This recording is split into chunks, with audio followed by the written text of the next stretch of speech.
État et société en mutation au XIXe siècle, première moitié du XXe siècle. Thème d'histoire. Hommes et femmes au travail en métropole et dans les colonies françaises. Donc 19e siècle, première moitié, et 20e siècle. De la terre à l'usine. Recul de la population rurale. La population française augmente très fortement entre 1801 et 1881. 40,7 millions d'habitants en 1900, 40 millions en 1946. Dans la France de 1851, l'agriculture domine. La France de 1846 est industrielle. Le nombre des actifs, 66% de la population active vers 1900, chute régulièrement au profit des secteurs secondaires et tertiaires. En 1946, la structure économique de la population active est quasiment équilibrée. Un tiers dans le secteur primaire, un tiers dans le secteur secondaire, un tiers dans le secteur tertiaire. Donc le secteur primaire, c'est l'agriculture et les mines. Le secteur secondaire, ce sont les usines. Donc on va transformer des produits bruts en produits manufacturés. Et le secteur tertiaire sont les services comme institutrices, infirmières, coiffeurs, tout ça ce sont des services. Donc à cette époque-là, à partir du 19e siècle, les campagnes se dépeuplent peu à peu. Les ouvriers, les paysans vont devenir ouvriers. Alors au début, certains font les deux. Je vous ai raconté l'histoire des mineurs de Commentry. Au départ, ils venaient des environs, de la Selle, ils venaient à pied, et ils venaient pieds nus parce que les sabots, ils les économisaient, s'en servaient pour travailler. Et ils travaillaient en fait. Donc ils avaient deux casquettes. Et puis peu à peu, les patrons ont fait en sorte, en construisant des maisons pour leurs ouvriers, que de les avoir sous la main. Donc ça explique l'essor des villes et de l'industrie. Le travail à domicile laisse progressivement place aux manufactures puis à l'usine. Donc avant, on pouvait fabriquer par exemple de la dentelle ou faire du tissage à domicile. Il y avait des donneurs d'ordre, des patrons en fait, qui donnaient le travail, qui amenaient la matière première aux familles à la campagne pour qu'ils produisent, et après ils récupéraient les produits finis. Mais peu à peu les choses changent. Et donc tout le monde va aller en usine, va aller en ville. Je vous rappelle l'histoire du village d'Entraigues, là au bord du Cher, qui n'existe plus, il ne reste plus que l'église, parce qu'au 19e, tous les gens sont pas venus s'installer à Montluçon pour travailler dans les usines. Donc alors puis à l'usine, qui constitue un nouveau cadre de travail au sein ou en périphérie des villes. Cette industrialisation entraîne le développement des villes qui deviennent des échanges où les professions libérales, comme les médecins par exemple, l'artisanat, les artisans comme un cordonnier par exemple, c'est un artisan, et le commerce côtoient les ouvriers souvent issus de l'exode rural. À ce phénomène s'ajoutent des migrations de populations européennes venant gonfler la main-d'œuvre française.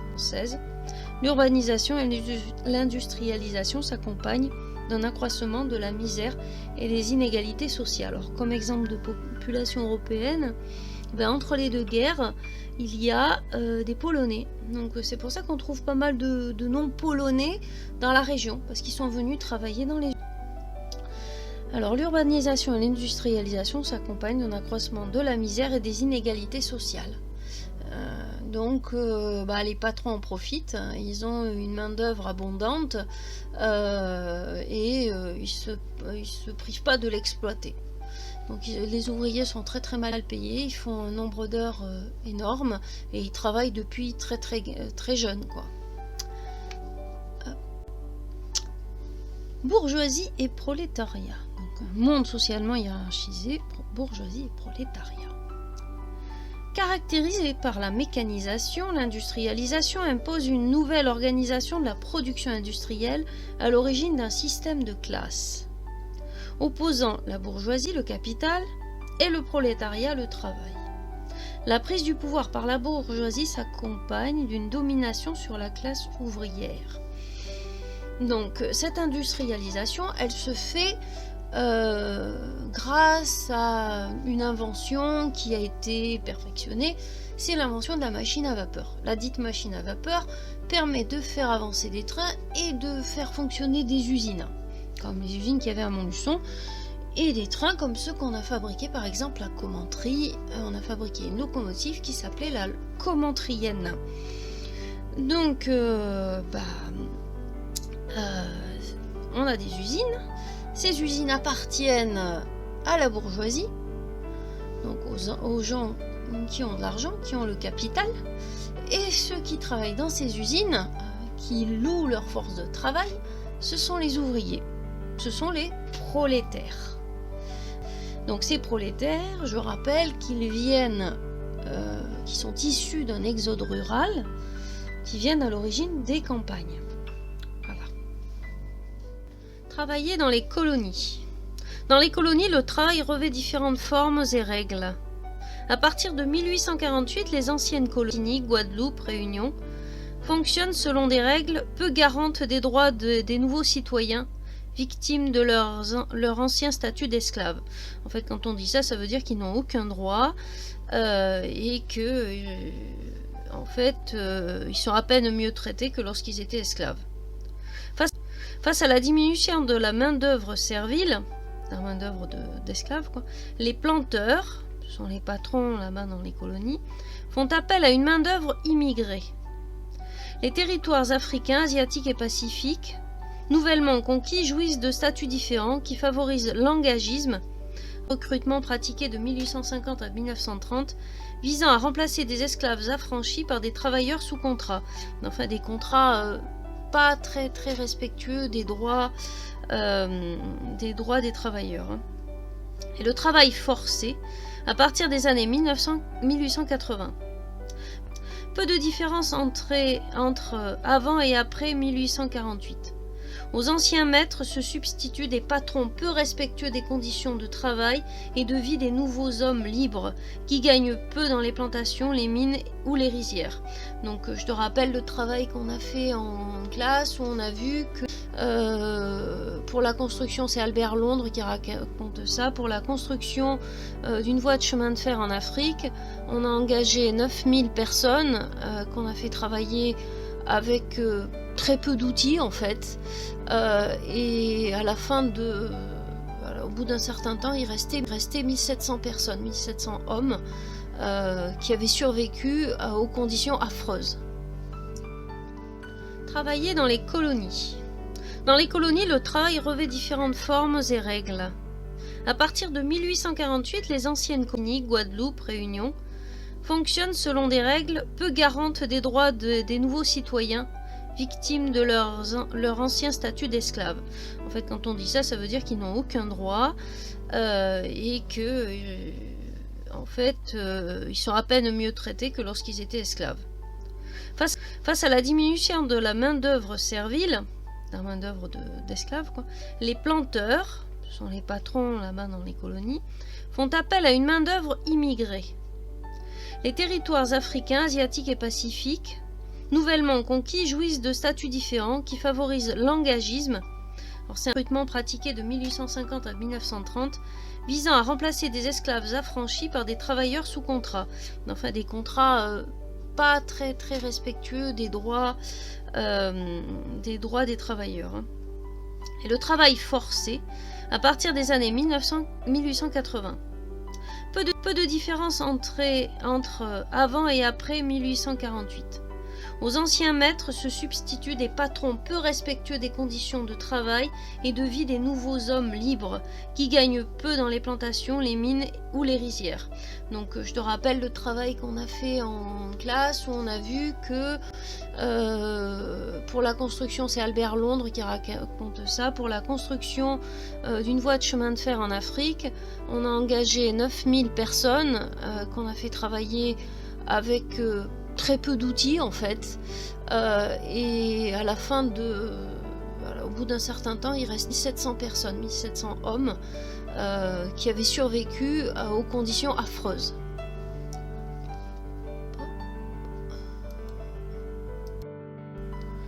Alors, ouvriers et salariés, des luttes pour les droits. S'organiser pour lutter. Des inégalités naissent des revendications sociales incarnées dans plusieurs mouvements populaires qui marquent les années 1830-1945. Réunis en syndicats menant des grèves, les ouvriers obtiennent de plus en plus de droits sociaux. Bénéficiant d'une instruction publique à partir de 1880, ce sont les lois scolaires, ils sortent d'un certain isolement moral et culturel. Lié à la misère et aux inégalités, la question sociale trouve écho dans des mouvements politiques. Aux partis libéraux bourgeois répondent les partis socialistes prolétaires. Membres de partis politiques, les ouvriers accèdent progressivement aux responsabilités civiques. Oui, je vous ai raconté l'histoire de cet ouvrier à Carmaux qui est devenu maire. Et le patron des mines de Carmaux a essayé de lui mettre des bâtons dans les roues, et il a été défendu par Jean Jaurès. Donc en fait, ça leur plaisait pas trop aux patrons que les ouvriers ne se laissent plus faire et qu'ils ne puissent pas les exploiter. Par exemple, à partir de 1841, par exemple, on ne peut plus faire travailler les enfants de moins de 8 ans. Peu à peu, on conquiert les droits de grève, le droit de se syndiquer, etc. Donc petit à petit, les ouvriers s'organisent quand même, parce qu'au début, c'était finalement des proies assez faciles. S'organiser pour lutter. Des inégalités naissent des revendications sociales incarnées dans plusieurs mouvements populaires qui marquent les années 1830-1845. Réunis en syndicats, menant des grèves, les ouvriers obtiennent de plus en plus de droits sociaux. Bénéficiant d'une instruction publique à partir de 1880, les fameuses lois scolaires de Jules Ferry, ils sortent d'un certain isolement moral et culturel. Bah oui, ils savent lire, savent écrire, donc ils vont se défendre. Liée à la misère et aux inégalités, la question sociale trouve écho dans des mouvements politiques. Aux partis libéraux bourgeois répondent les partis socialistes prolétaires, membres de partis politiques. Les ouvriers accèdent progressivement aux responsabilités civiques. Donc on a par exemple l'histoire de Carmaux, avec l'ouvrier qui avait été élu maire et l'ancien maire qui était aussi le patron des mines n'avait de cesse que de mettre des bâtons dans les roues de cet ouvrier au sein de son union. Donc il y a eu, suite à ça, il y a eu une grève qui a été soutenue par Jean Jaurès. Jean Jaurès, socialiste. Donc voilà, ça c'est un exemple. Alors ensuite, ces lois ont permis aux ouvriers, par exemple, d'obtenir une journée de congé, d'obtenir le droit de grève, le droit de se syndiquer, le droit de manifester. Néanmoins, il leur fallait bien du courage parce que à cette époque-là, il n'était pas rare que si vous manifestiez ou si vous manifestiez, on vous envoie la troupe, on vous tire dessus. Les droits dans les colonies. Dans les colonies, des mouvements réclament l'application des droits de l'homme dès 1920. Après 1880, le Code de l'indigénat crée une classe de sous-citoyens ne bénéficiant pas des mêmes droits que leurs concitoyens métropolitains. En 1872, quelques parlementaires tentent de faire appliquer aux ouvriers antillais les lois en vigueur en métropole. Suite aux nombreux mouvements sociaux, il est décidé en 1944 la suppression du travail forcé, la reconnaissance du droit syndical et la création d'une véritable inspection du travail. En 1946, la départementalisation attribue aux territoires antillais les mêmes droits qu'en métropole. En femmes au travail. Hommes et femmes se partagent le travail, l'arrivée des femmes dans les usines et au sein des syndicats est plutôt mal vue par les hommes. Ils pensent qu'elles vont leur prendre leur travail. Voilà. Présentes au travail depuis toujours, donc comme à la campagne par exemple, souvent victimes de représentation, d'une division sexuée du travail, les femmes obtiennent une certaine reconnaissance de la part de la société au cours de la Première Guerre mondiale. Effectivement, à cette époque-là, les femmes remplacent les hommes partis à la guerre, elles les remplacent dans les usines et elles les remplacent à la campagne. Loin d'être une main-d'œuvre d'appoint, elles occupent une place à part entière dans l'activité. domestiques, employées dans le commerce et les services, et aussi ouvrières. La féminisation des emplois de bureau favorise leur émancipation. Lutte pour l'égalité. Plusieurs figures féminines et associations s'élèvent contre la société masculine qui les gouverne dès le premier quart du XIXe siècle. Alors, dans la deuxième moitié du XIXe siècle, on peut signaler par exemple Hubertine Auclair, une Montluçonnaise qui avait de Saint-Priest-en-Murat, donc qui, son héritage en poche, est partie à Paris, et lorsqu'on a voulu lui faire payer des impôts, elle n'a pas voulu. Elle n'a pas voulu parce qu'elle a dit: je ne vois pas pourquoi je donnerai de l'argent à ces hommes politiques qui vont dépenser mon argent sans que moi j'ai le droit de les choisir. Donc je ne peux pas choisir comment on va dépenser mon argent. Donc je ne paie pas d'impôts tant qu'on ne me donne pas le droit de vote. Donc elle revendique les mêmes droits que les hommes, mais se heurte au monde politique masculin. Sous l'impulsion de Louise Weiss, le combat finit par aboutir en 1944 à l'obtention du droit de vote. En fait, Louise Weiss a mené une campagne entre les deux guerres. La Seconde Guerre mondiale est arrivée, les femmes ont été résistantes, si bien que De Gaulle leur a octroyé le droit de vote. Il y avait eu Louise Weiss avant, mais il y a eu aussi la Seconde Guerre mondiale.